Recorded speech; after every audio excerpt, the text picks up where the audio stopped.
here. Welcome to George O'Keefe theme for Thursdays called Gender Trouble. It's all things O'Keefe and synesthesia. And by way of introduction, I'm going to read a short biography for Greg Jarvis, who is the director of the Canadian Synesthesia Association, which he founded in 2013. He's also a professional musician and composer, leading the transatlantic experimental orchestra, The Flowers of Hell. He's a professor of Durham College School of Media, Art and Design, a writer for Huffington Post, and has studied under the last of the Beats at the Jack Kerouac School of Disembodied Poetics. Welcome. Thank you for having such a beautiful biography. More fun to read than live. Specifically what I'm going to be talking about tonight is the connection between synesthesia and music and painting. So I'll give you a quick primer on synesthesia for those of you who aren't across it, though I suspect many of you are aware of what it is. But it's a fusing of the senses, and approximately 4% of people have this fusing of the senses. There's over 80 different forms of it. For some people, they'll touch a surface and they'll hear a sound. For other people like me, we hear a sound and it triggers all kinds of visions for us. For some people that's inside the head, for some people it's outside of the head. Other people will hear a word and they'll get a taste in their mouth. Different words will trigger different tastes, but it's always consistent what the word and what the taste is. The most common form of it that someone in this room is likely to have is you see some writing and it's black on the page, yet for a synesthete there's also another layer of color to that. And they can see it's black on the page and this other layer of color. Each letter will have its own color. The words themselves will also have a color as well. And it will always be consistent. If an A is red for someone, it's always going to be red. So, back in the 90s when fMRIs came about and they started doing brain scans, somebody had the great idea, well, let's see what happens with synesthetes and see if this is a real thing that people have been telling us about over the last 100 years. And fMRIs proved the existence of synesthesia. When they played music for people who saw sounds, yep, the visual cortex would light up. And with that, over the last 20 years, scientific inquiry into it has gone through the roof exponentially. At the same time, artistic inquiry has gone up as well. One of the things that people are now starting to look at is to look back in time and say, well, which artists of the past were likely synesthetes? And Bertram Brooker is one that I've been looking into over these past weeks. And as I've looked into it, I'm always very skeptical when I come at these things and look at these artists. With him, I came at it skeptically, and speaking to some of the leading scholars on his work, speaking to his grandson who's here tonight, I've come to the conclusion that I very much do believe he was a synesthete. When I look at his paintings, this very much looks like what I see when I hear music. This work in particular is called Chorale Bach, based on a chorale prelude, which was one of 46 organ pieces that Bach composed, is likely to have been the basis for this.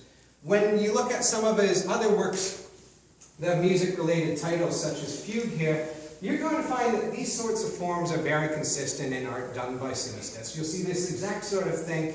If you recall Disney's 1940 Fantasia, that was done by a German synesthete animator, Oscar Fischinger, and you'll see those sorts of forms in there, as well as the forms you see here in this drawing, Duet.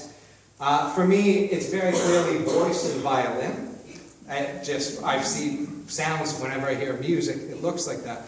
When you speak to other synesthetes, you find that the ones who see sound, they also have a similar experience of these things. It's also interesting to note what his life was. Very amazing man, amazing character. He worked across a wide variety of art forms. He was a poet, became a painter, he was a writer, a very influential one. He wrote a column, The Seven Arts, that was syndicated across Canada. He wrote for the Globe and Mail. He began as a writer, then editor, and then publisher of Marketing Magazine in the 1920s. When the whole theories of advertising and the ideas of it were all coming together, he authored a book, Subconscious Selling, in the 1920s as well. With these works, what happened for him, he was born in Croydon, South London. The family moved out to Manitoba in Canada when he was 17. And then he eventually settled in Toronto in 1920 when he was in his early 30s. He joined the Arts and Letters Club, which was the kind of gathering place of artists and musicians who were the movers and shakers in that world, or the movers and shakers to be in that world. And there he met the group of seven, became friends with many of them, particularly with Lauren Harris. And there's a great quote he gave here at these galleries back in 1949, where he was saying, and I said to Harris that should I begin painting, I should like to paint my experience of music. So the idea of painting music was right there at the very root of him wanting to take up painting as another art form. You're going to find many quotes from him that reference music, because music underpinned all the work that he did throughout his life. After his death, his wife had said that she estimated about 3/4 of the work that he'd done was rooted in music, and would talk about how he'd come home from a symphony and go straight to the studio and work inspired by what he had seen. And amongst his own writings, of which there's plenty of since his columns were so influential in the art world those days, you'll find quotes such as, "For me, music is the supreme experience in life. Nothing else, not even nature, affects me so deeply." And that rings true for many of the synesthetes who see sounds. What we see is its entire galaxies going on around us. It's kind of a mixture of having the Northern Lights and iTunes visualizer projected around you, and it all corresponds to the sounds as they happen. You'll see videos online where someone's constructed something where some visuals go with sound. That's not synesthesia, that's multimedia. For synesthetes, there's a huge emotional component to it as well. When music is right, it is the most glorious thing ever. Both the way it looks, the way it sounds, it's all together. For us, sound and vision are one thing.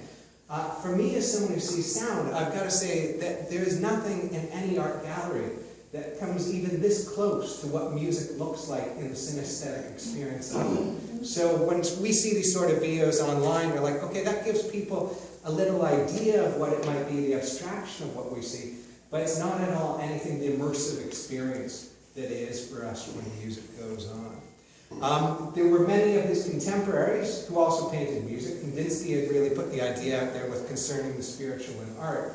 And so Kandinsky had painted music, George O'Keeffe had painted music, as we know, with the blue and green music on exhibition here tonight.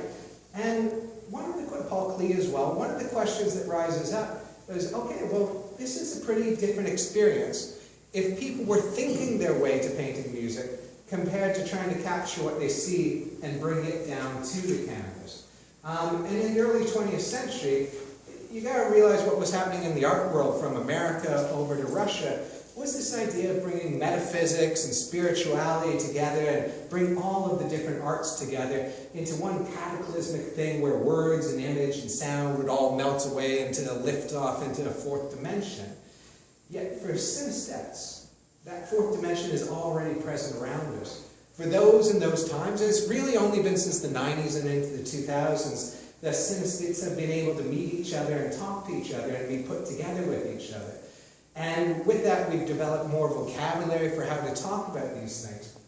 But back in Brooker's time, when he was doing these works, there wouldn't have been the same level of discussion of the inner self, nor would one feel so certain that their perception of music is different to the perception of others around them. But perhaps one of the most notable things with this canvas is that it was likely part of Brooker's 1927 exhibition at the Arts and Letters Club, which was the first ever exhibition of abstract painting in Canada. And the works were all put up anonymously. It wasn't said whose works they were.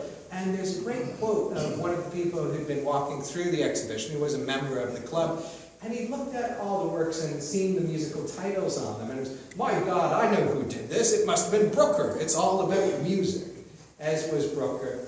And for sound and vision synesthetes, again, it is this glorious thing that looks like that, if you have it, or can come close to imagining what it might be like to have it. So with that, enjoy looking at these works that the AGO has wonderfully gone out of the vault for tonight. So thank you.